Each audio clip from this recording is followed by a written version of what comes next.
You're listening to the Balanced Educator podcast, episode number 66. Welcome to the Balanced Educator. We're your hosts, Kaylee and Josiane from EduCalm. Our intention is to equip and empower you to feel more calm, balanced, and joyful in all aspects of your life.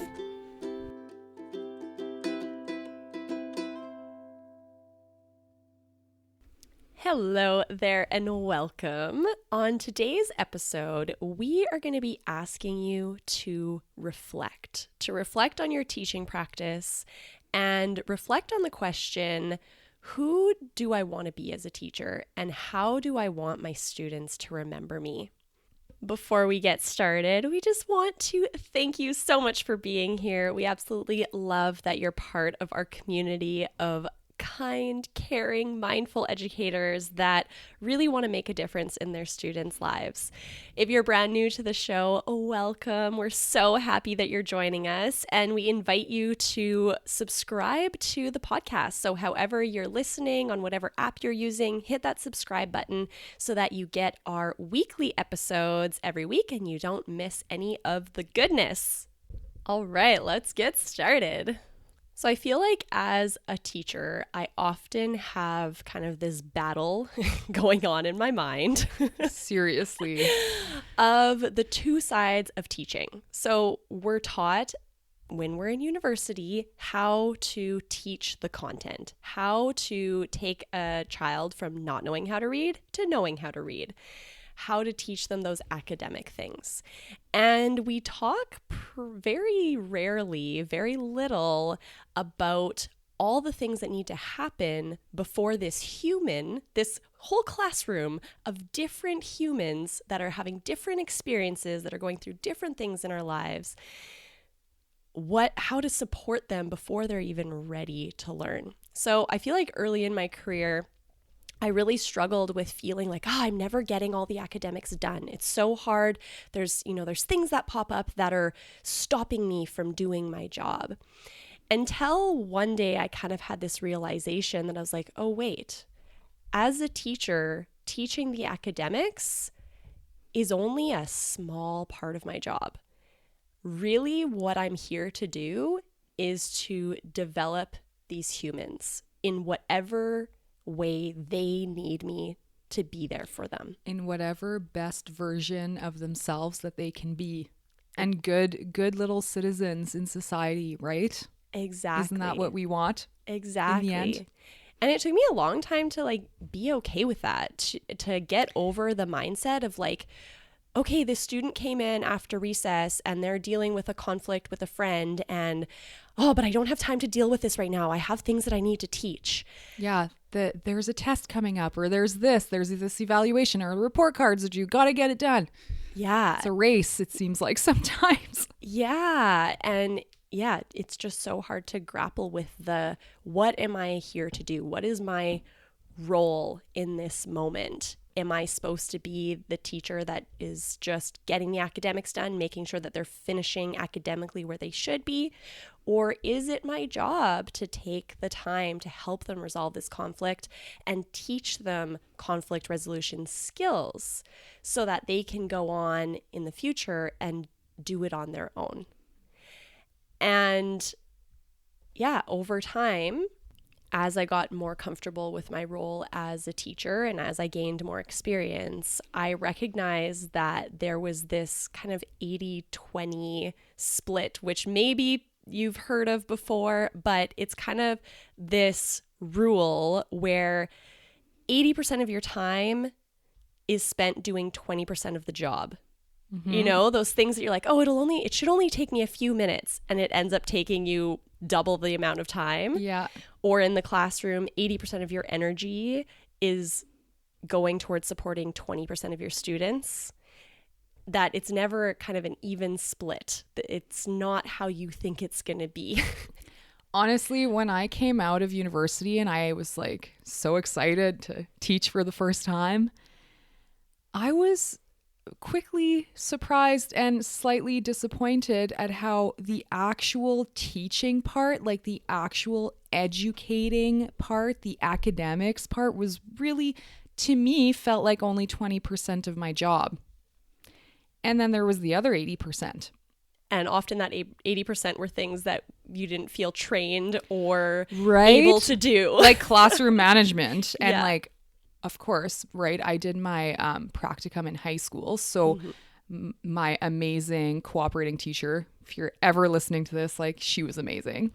But classroom management is different in high school than in elementary. So I got to elementary and I was like, oh my goodness, I don't know what I'm doing. Like, Yes. yeah, it was tough. Totally different. And as a teacher, you're learning in the moment. Things come up that you could never expect. And it's up to you to make that choice in the moment of, how do I want my students to remember me? What is my true role in this classroom? Who am I here to be for them? And, you know, we've talked about this a lot, and it really goes back to, what are our personal values? And that's going to look different to everyone. Maybe your values are that the academics is super important and that's what I'm here to do. And that's okay. But I think choosing or figuring out or clarifying what your values are and who you want to be to your students once they leave, how they're going to remember you, the difference that you'll have made in their life. If you clarify your values, it's going to help you to make that decision in the moment of, how do I spend my energy? And I think that a lot of us are so intimidated by the giant curriculum that's as far as I know, in every part of North America is too big to actually teach all of it. I don't know where I was going with this. I remember in university where one of our classes was to do the long and short-term planning of all the outcomes that we were supposed to meet. And the amount of hours that the curriculum told us it would take, we didn't even have that amount of hours in ridiculous. a school year. And we're like, wait a minute, this doesn't line up. And then not to mention, you know, the pep rallies and and the activities and the sorties scolaires, The outings? the outings, school outings, field trips. Yeah. Bilingual problems. The field trips, that, you know, that's not even including all those other things that are also so important. So yeah, that was a big eye-opener and confusion creator. Yes. And I remember where I was going now. I was going to say that, like, we have to learn to be okay with the fact that we probably won't get the whole curriculum done. And that's okay. Yeah. You know? Yeah. Exactly. And really, as a teacher, as a professional, it's up to you to decide which parts are the most important. And, you know, the social emotional development versus the academics, what is the balance that you want to create? So how have your views changed from, we started teaching, 7-ish years ago? Oh my God. Yep.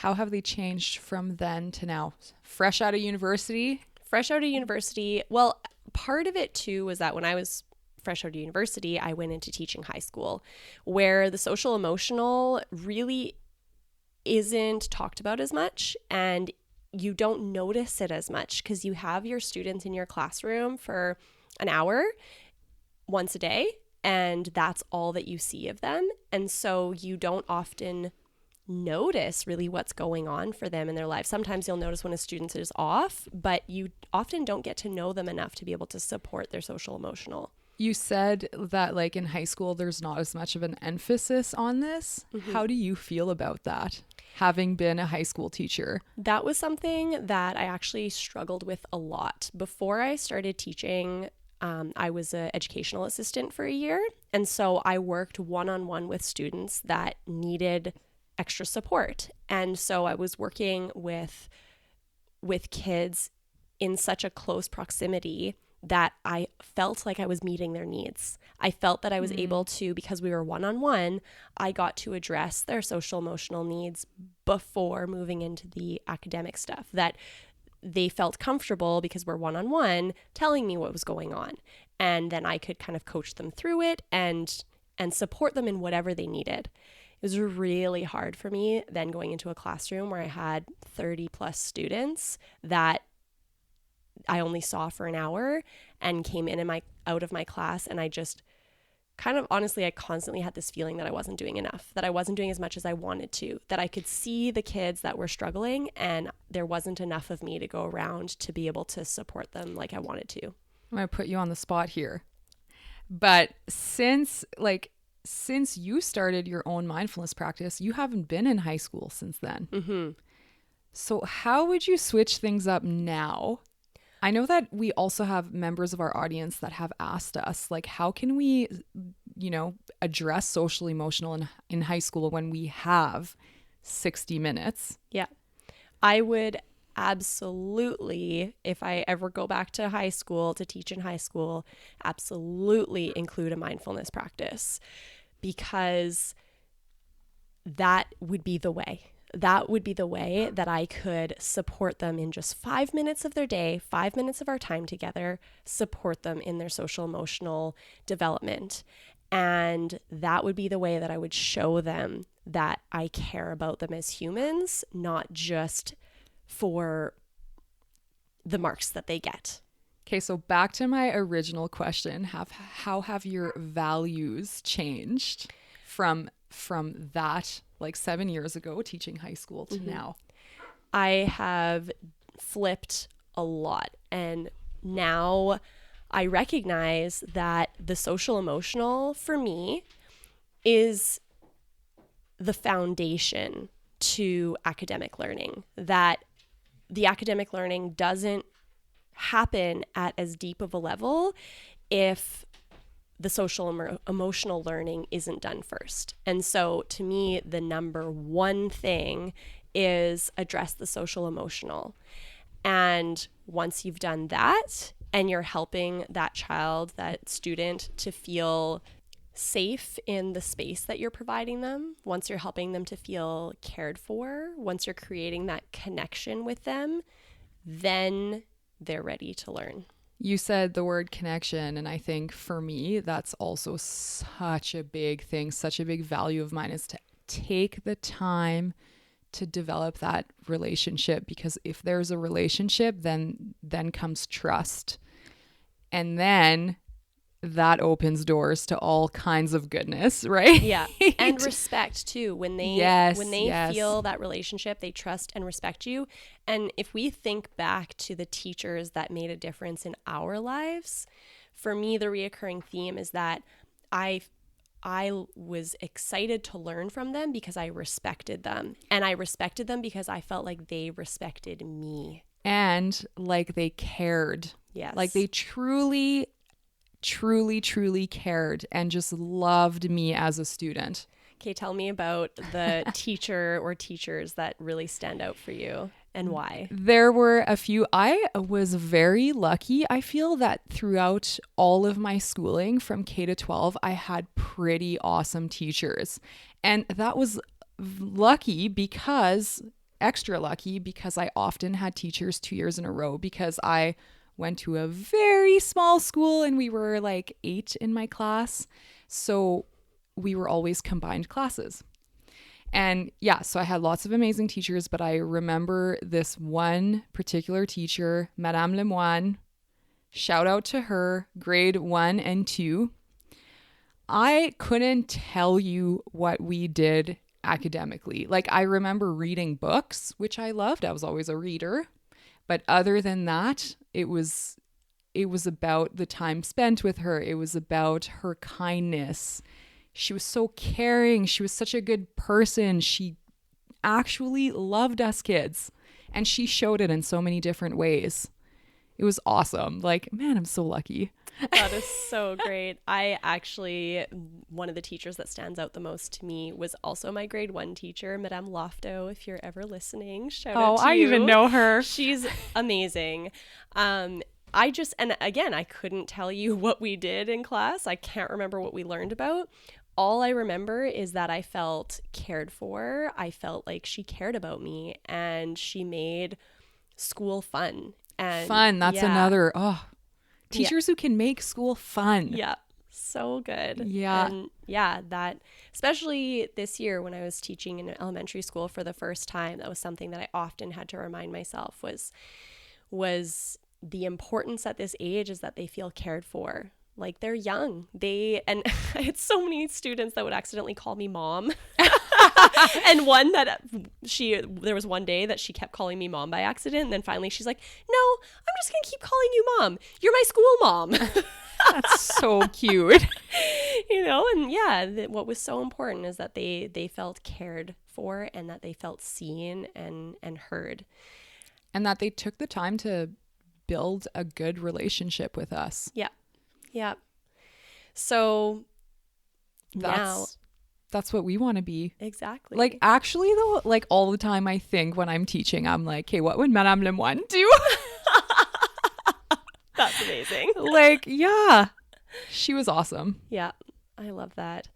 Yeah. When I'm in that moment of something comes up that was unexpected, that quote unquote is taking me away from my teaching time, that at first feels frustrating, like, oh, this wasn't supposed to happen, this isn't part of the plan, then I take that second to go, okay, this is a teachable moment, and maybe it's not the curriculum that I'm teaching, but this is something that's equally important. I'm helping them with their social emotional development, and that is, for me, just as important as the academics, if not more. Yeah. Dare I say? How dare you? And honestly, okay, I think 2 years ago, I had in my classroom, all of my students had a mom, which is a rare thing. Mm-hmm.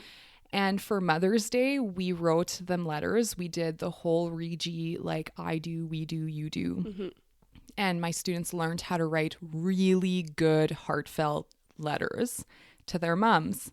And that year, I had at the end of the year a few students, because now they knew how to write really nice letters, like really well-written letters. And they wrote me a few letters, like a few of the kids wrote me a letter at the end of the year instead of just like a card, or they just in the card wrote a letter, which was amazing. I was like, oh, I taught them that. I was so proud of myself.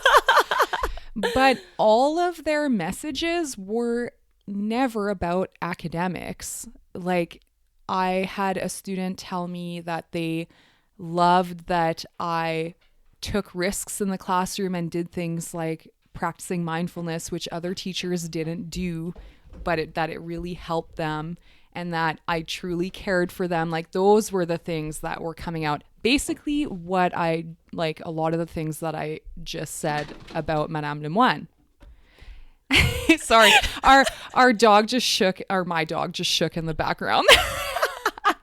just distracted us for a second. We always have our dogs with us when we're podcasting, and sometimes it poses problems. Yeah, sometimes it's a very cute distraction, which is very on topic right now. Yes.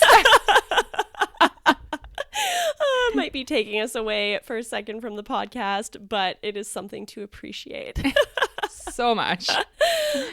Yeah, that is so awesome. And I also, through Educom Classroom, there's the how to write a gratitude letter. So what we did that in our classroom this year, and so they learned how to write a letter, and again, how to write a heartfelt letter. So I got lots of really sweet letters from my students this year. I have to say, nothing could make me happier than to receive a well-written letter.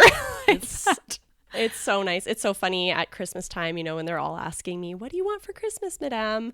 I always said my favorite gift is just a handwritten letter, and they did not disappoint. I got plenty of really sweet letters that I'm going to cherish forever. And again, the things that came out were, they were thanking me for how I made them feel. They were thanking me for being caring. They were thanking me for feeling safe in the class. And not one of them was like, thank you for teaching me how to do long division. Although also important. Yeah, although also important. And I did teach it to them. But yeah. We're not saying all of these things just to brag about how awesome we are. But these are pieces that really, when we started this discussion pre-recording this episode, like, these are important things for us to read, to have that reflection. Yeah. on what's more important for us as a teacher. And it's going to look different for everyone. But this thinking about your past teachers, looking at things that students have written for you, it's just such a great way to really understand what you want to be remembered for. Yeah, exactly. So we invite you, your exit ticket for today is just to take some time to reflect. Reflect on what was important to you when you were a student. Reflect on what feedback you've gotten from your students that have really resonated with you and gave you that feeling, those goosebumps, that feeling of like, yes, I'm doing this part right. Because as a teacher, it can feel so often like you're not doing enough, or you're pulled in a million directions. Yeah. And this taking a moment of deciding, what do you want to be remembered for? What are your values as a teacher, can really help to solidify, when you're pulled in those million directions, what is truly important for you and what mark you want to make on the world. So reflect on some of these things, explore your values, and set your intention. Who do you want to be for your students? Love it. Have an awesome week. Goodbye.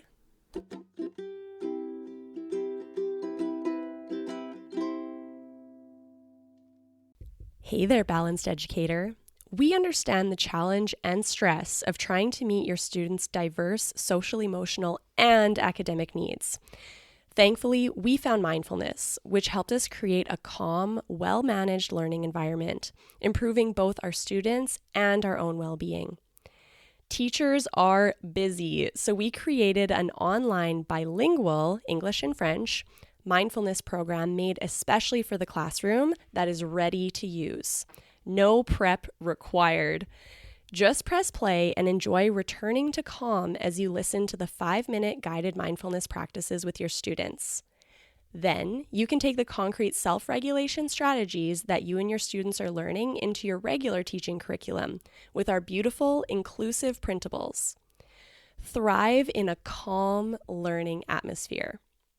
We want to set you up for success, so for a limited time, we're offering an extended membership to EduCalm Classroom.